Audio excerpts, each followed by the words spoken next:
Okay, so we're back on the mic with Dr. Sara Hamida. Alima Sara Ahmed. Thank you, appreciate it. And wanted to hone in a little bit on a particular experience that some women have when they enter the month of Ramadan. And that is this element of not seclusion, but loneliness. Yeah. Where, you're setting a table for one, where you are having iftars alone, where, what would have been a group, collective, joyful, laughing, that experience where you share, you're not finding that this month. And that can be for many reasons, you know? Yeah. You could be coming out of a relationship. You could be a new revert. You could be a new revert coming to Islam. You can be an empty nester. You could have moved cities. Could have moved cities and now you're acclimating. And so that is its own experience inside of something that I think we don't talk about, right? Yeah. Just kind of zooming in a little bit on something and highlighting this facet because this can be a particular challenge for Muslim women when they come into the month. And it's lonely. Yeah.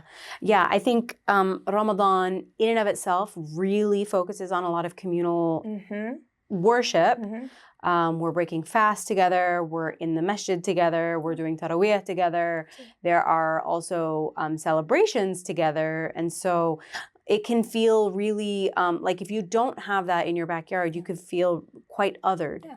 And the thing is, it's not talking about just like, we're not saying this woman has ostracized herself. Right. It is this experience that's happening inside, right, where you can even be surrounded by people, but because your circumstances make you feel like no one understands what I'm going through. I'm carrying things right now inside of me that are, who do I talk to? You know what I mean? Like this is because of whatever the circumstance, like could be, family member problems. It could be, and now it's like I carry this thing and it's a weight and it's just who can understand except for Allah subhanahu wa ta'ala. You know what I mean? Yeah. It's just becoming lonely in that element.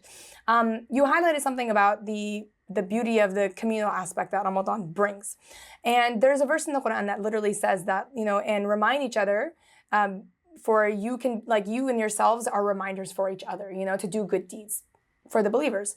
And that's kind of what it becomes, right? It's like we do learn from each other. There is a beauty that is highlighted in this community aspect of Ramadan. Your spirituality can be uplifted and you can find motivation when you are standing in line with your brothers and sisters in faith, you know? Yeah. I think there's even there are deeper elements to that as well. I mean, I think some of the responsibility that comes with participating in the context of your community, it's not just like the feel goods and your cup being filled. I think it also introduces you and requires you to take on the challenges of being with other people, right? So we have to exercise patience when we are around large groups of people. Sometimes, if you're trying to get to taraweeh at certain mosques in the DFW area, sometimes your patience is tested. And so I think it's not just, there are like almost, there's a beautiful aspect to each experience, right? So if I'm in community, there are beauties to that because of the social aspect. We're networking with each other. We're seeing people that maybe we didn't get to see most of the time, but also there's a responsibility side to it. There's something that you're navigating. There are challenges to that. You're dealing with personalities and time restraints and all kinds of things. And I think the same thing is true on the side of isolation. So if somebody is feeling very isolated or very lonely, it can certainly, I think the negative aspects of that are very easy to be felt and seen, but there's also beauty that's presented there too. Yep, absolutely. On the topic of loneliness, it's kind of interesting because what keeps coming to mind for me is, do you remember when we did a Ramadan workshop a couple years ago and we talked about reimagining Ramadan? Yeah. And we asked this question to the audience that, as women, what was your best Ramadan?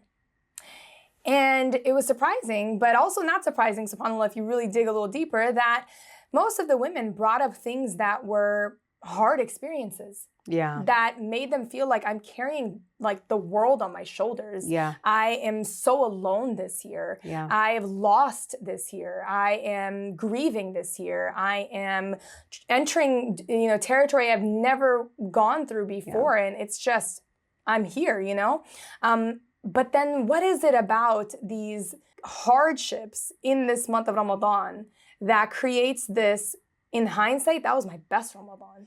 Yeah, Yeah. I think that you are projecting like into the arms of Allah subhanahu wa ta'ala. Like SubhanAllah. when you are feeling at your lowest, I think then you only seek harder, right? And so I think that there's a lot of beautiful examples from all of our Islamic history, amongst all of the prophets, of the beauty and the necessity of isolation and loneliness, and to be a seeker of Allah subhanahu wa ta'ala. Yeah, absolutely. And I think one more element, I was remembering a sister, she was talking about how it tested her to where she learned strength that she didn't know she had. You know, and she's like, you look back at these things and it's like, this was the hardest thing I could possibly have gone to. But you said something beautiful, which is like, it takes you right to the doorstep of Allah subhanahu wa ta'ala. And what's interesting about this is that something that we all actually go into, whether we're conscious or not, we are going into this month actually seeking that exact ingredient when it comes to how can I get to the doorstep of Allah subhanahu wa ta'ala's mercy and that relationship with Allah subhanahu wa ta'ala. And that is a one-on-one thing, you know? So when we look at this, you know, this hardship that you're going through that is, you know, isolating you or making you feel very burdened and weighed down, and who understands what I'm going through, it does take you to this place of, wait, I'm actually not navigating, I'm not just, you know, walking bewildered in the dark. In your lowest moments, you're literally, when you hit rock bottom, what happens? You only have Allah subhanahu wa ta'ala. Yeah. And it becomes that much more vivid of an experience that I know Allah subhanahu wa ta'ala sees me. I know He hears me. I literally have no one else to go to. And that opens up this, you know, it's like the expansion of the chest, sharh al-sadr, right? That you literally realize that it's me and Allah subhanahu wa ta'ala, and Allah subhanahu wa ta'ala, He has my back, you know? Which is beautiful because that is actually what we're all seeking from our Ramadan experience, you know? And you may not have come to it willingly, like this was not a choice that you chose, that I'm gonna come into this month and I'm gonna, you know what I mean? I'm weighed down. This was not, no one signs up for hardships, you know?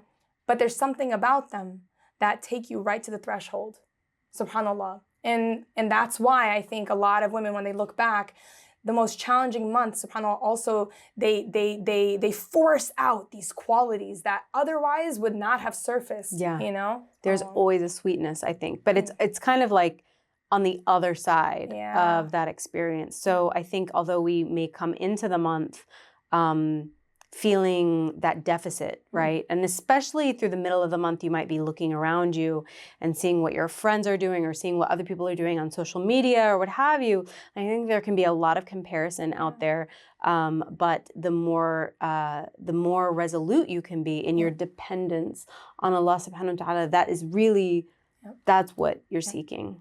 And so that's that beautiful balance. I think the thing that brings you to the middle of what do I choose from communal experiences and what do I choose from my solitary experience, because both have their place, is what makes your spirituality thrive, right? What brings you to the place of authentic spiritual connection with Allah subhanahu wa ta'ala, whether that is in the dark with the lit candle or whether that is in the sufuf with your sisters in Islam, you know, crying into the night and doing qiyam nights, whatever that might be. The thread that is kind of holding all of that is this bringing me closer to Allah subhanahu wa ta'ala? Is this fulfilling the purposes of what I hope to get out of this month? Yeah. And that's, I think, the thing that can help to define and help to better plan for the month, inshallah. Inshallah.